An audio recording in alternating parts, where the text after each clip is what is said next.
Al Jazeera Podcasts. Today, the aftermath of South Korea's failed coup. Thousands of South Koreans are gathering in Seoul for rival demonstrations as investigators prepare another attempt to arrest Yoon over his short-lived martial law decree. As President Yoon Suk-yeol's trial kicked off, the leader was holed up at his residence. What's behind the showdown? I'm Kevin Hurton, and this is The Take.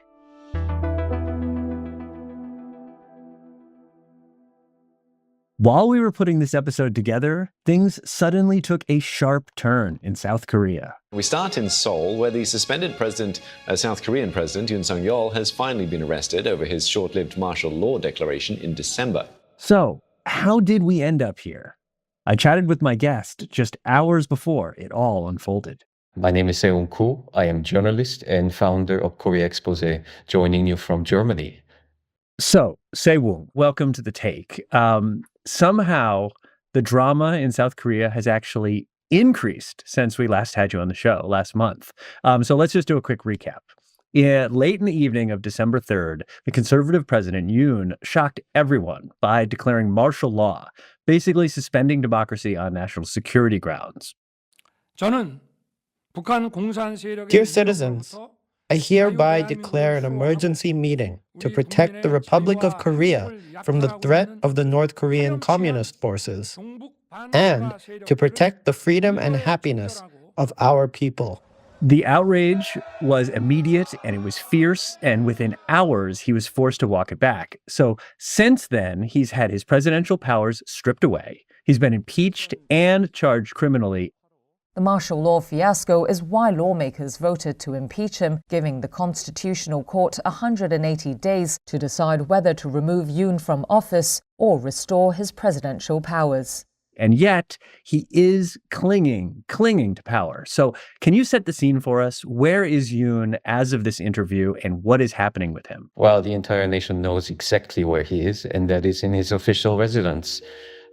Interestingly enough, after Yoon took power, he made a bold decision to abandon what used to be the official residence of the president, so-called Blue House, and move to an area much closer to the river that bisects the city.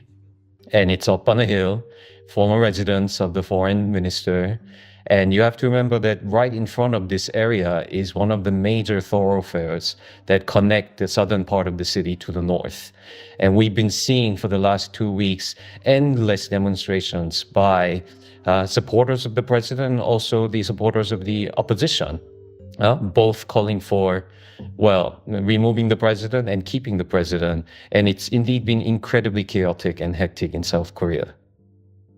So how is he being protected in this presidential mansion?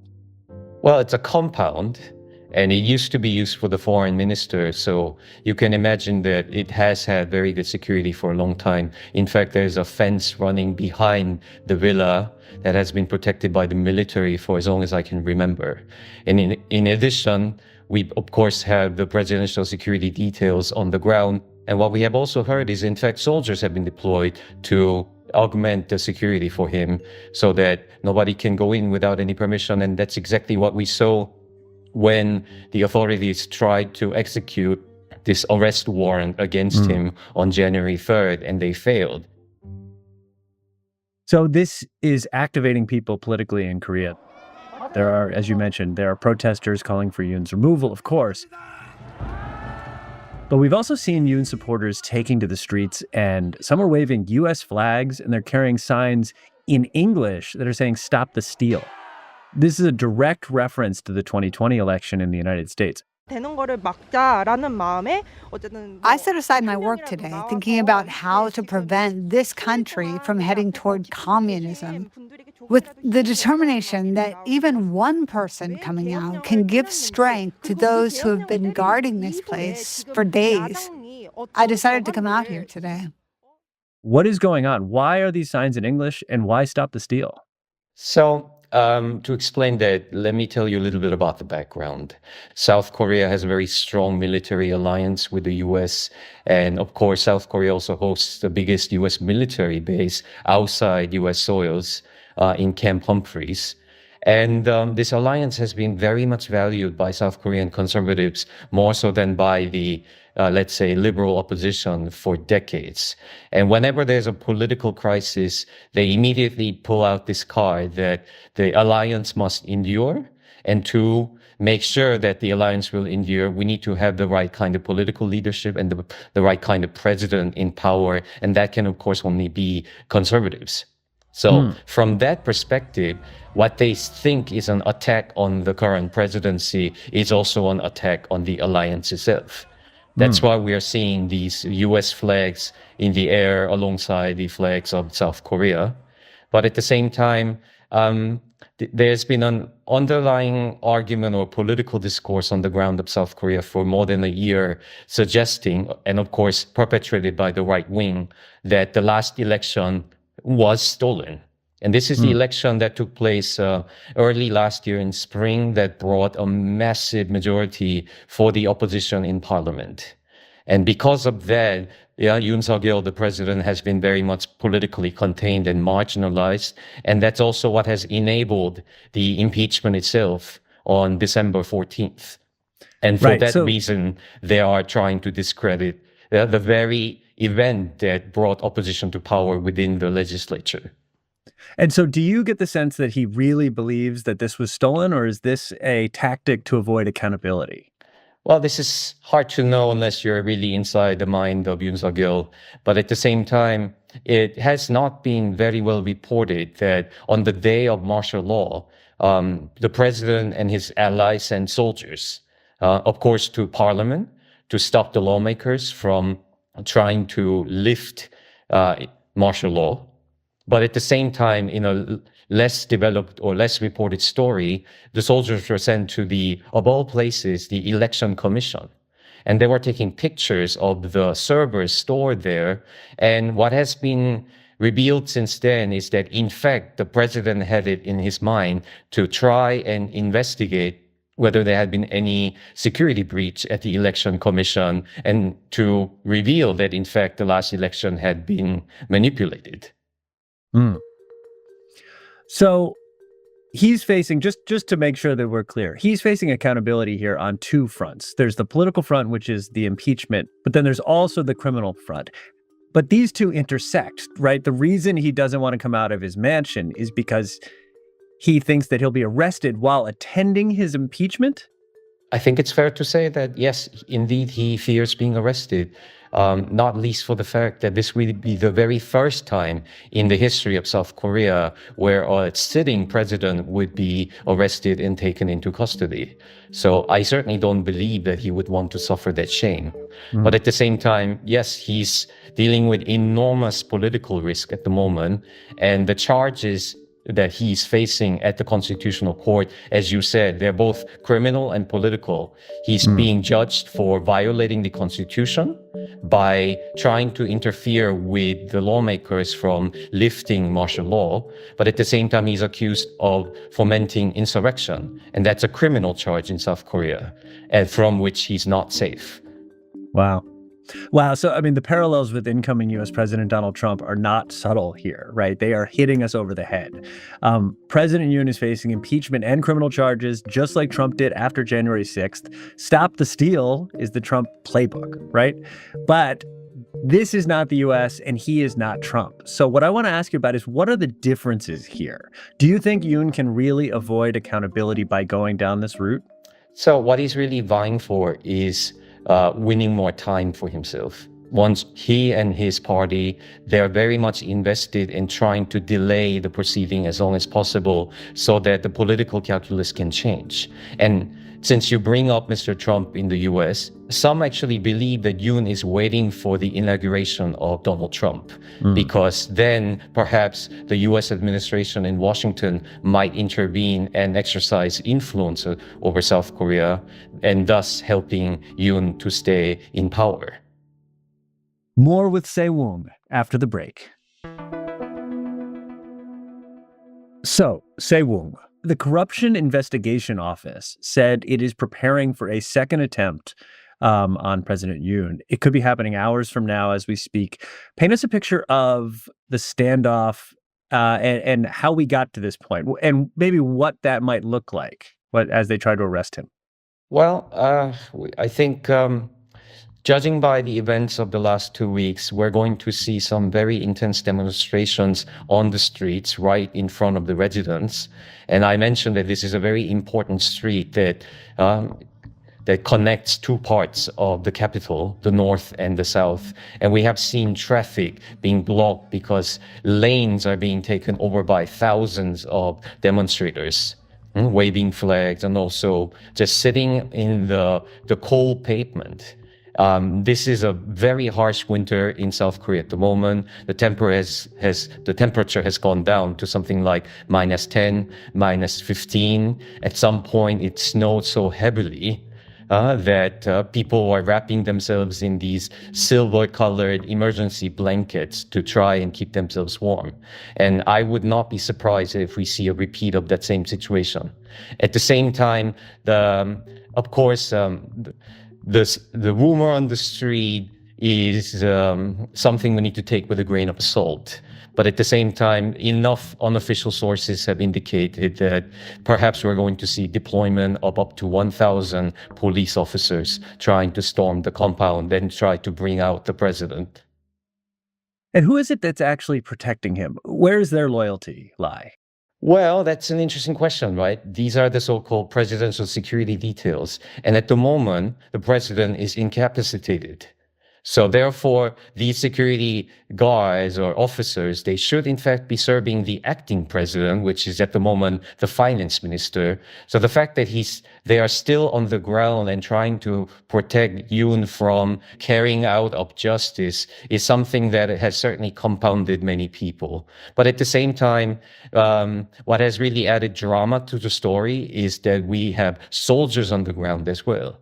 And we know how important the military was to the carrying out of martial law on December 3rd, as it was in fact the defense minister, acting in conjunction with the president, who tried to command these soldiers and contain the parliament and also storm the election commission. So there are these two camps that we need to watch out for. Yeah, I still don't really understand. Are these guards loyal to Yoon for ideological reasons, or is it something different? So in fact, what has been said is that it's not so much the regular officials or officers on the ground, but the leadership of the security detail that have been very much in sympathy toward the president, and they have been acting with disregard toward their own legal responsibilities to try and prevent the warrant from being executed in the first place. And what the authorities have been doing is to put pressure on the security detail itself,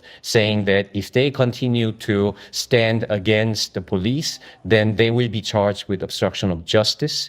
And some of the leadership also have been called into questioning by not only the police, but also what is called the Office for Investigation of High-Level Corruption. So it seems that these maneuvers have worked to a certain extent in convincing those security detail to stand aside if there is to be another attempt at arresting the president in the next coming hours. If he is arrested today, how does that change things? Does that mean that he's in jail? Does that mean that he's forced to attend the impeachment? Yes, I would say he's forced because he will be sent to one of the pre-trial detention centers in the city of Seoul. He will be questioned by the special investigators based in one of the administrative satellite cities just south of the capital.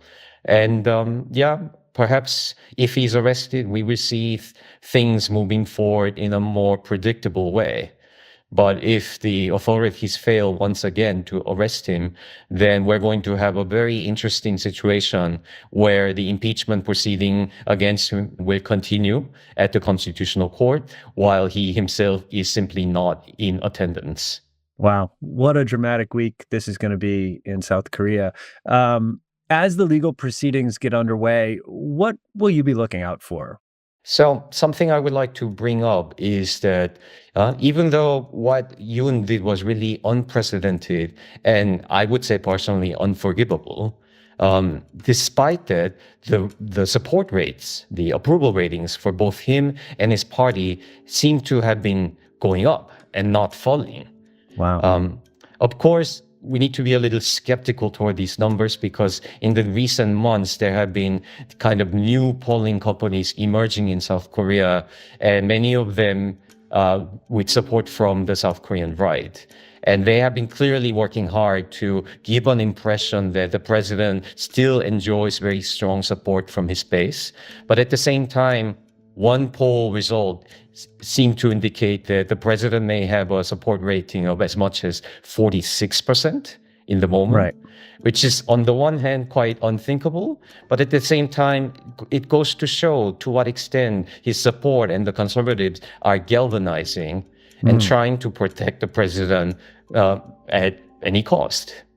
And isn't that really what this is about? This stop the steal, this invoking of President Trump. This is to bring out negative partisanship, to say, look, what he did, you might not agree with, but you hate the other guys even more. Yeah, there's certainly truth to that because the priority for the opposition is to try and expedite the current proceedings as much as possible. They want the court to rule. They want the president arrested and charged, and they want a new election, which can only take place 60 days after the Constitutional Court actually says that Yoon Suk-yeol must go. And if there's a quick and fast election, it's bound to be their leader, Lee Jae-myung, who will win that election and become the next president. But at the same time, Lee is such an unpopular figure in South Korea. He has a very strong support from his own base, but at the same time, so many South Koreans simply despise him. Well, one thing I'm curious about is I know Trump exposed this in the US, but just how much the rule of law depends on norms. And if a leader chooses to ignore those norms, the system doesn't always have answers. Do you feel like that's something we're seeing in South Korea? I think in South Korea, what we are seeing is how important these norms are and how important it is to safeguard and uphold these norms if democracy is to function. So a very good example of this is the fact that after the president was impeached, Parliament really came to let's say, a very unpleasant realization that the court is simply not equipped to deal with an impeachment motion at this point, because at that time there were only 6 sitting justices on the Constitutional Court and 3 seats were vacant. And this is actually a fault of the parliament for not appointing these 3 judges in time. They were delaying it for a political reason.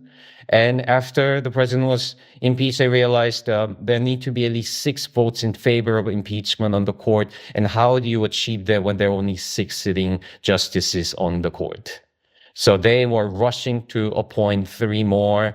They only succeeded in appointing 2 so far. But if they had actually done their job before martial law, before impeachment, we would not be facing another complication to what is happening. Yeah. Can this whole thing end with Yoon just staying in power? It's absolutely possible, right? I mean, there are 8 justices. If 3 will dissent, then impeachment will not be confirmed, or rather, he will not be removed from power, and he will be back to work as before. Of course, it does not change the fact that we're going to see incredibly antagonistic relationship between the legislature and the executive branch for the remainder of his term. He is a lame duck president, and that would not change. And what does it really vote for the whole country when not only South Korea, but it seems like the whole world is on fire and facing so many challenges? Okay, so as we wrap up, I'm curious where this crisis ranks within South Korean history, which has some violent and dark turns, to be sure. Do you think this is going to be remembered as a wild anomaly or a turning point to a different and more adversarial form of politics? If we had talked 1 month ago, right in the aftermath of martial law, I would have told you this is unprecedented, this is shocking, but things will move on. But right now, looking at the events of the last 4 or 5 weeks, I simply don't have that optimism anymore. Really, I was in Korea when the previous president, Park Geun-hye, was impeached and removed from power. And at that time, there was still this sense of hope that she did something very clearly wrong. She needs to be removed. There will be an election. Democracy will be restored. This time, I don't really get that feeling. We're going to see prolonged struggle, no matter which way the Constitutional Court rules. If Yoon comes back to power, of course, it's a disaster. But if he's removed, it's not really going to heal this level of division that we're facing in South Korea today. And that's The Take. We're always listening to what you think of the show. So let us know what kind of episodes you'd like to hear more of and what you thought of this one. We do read the comments, so go ahead and put your thoughts below. We'll check them out.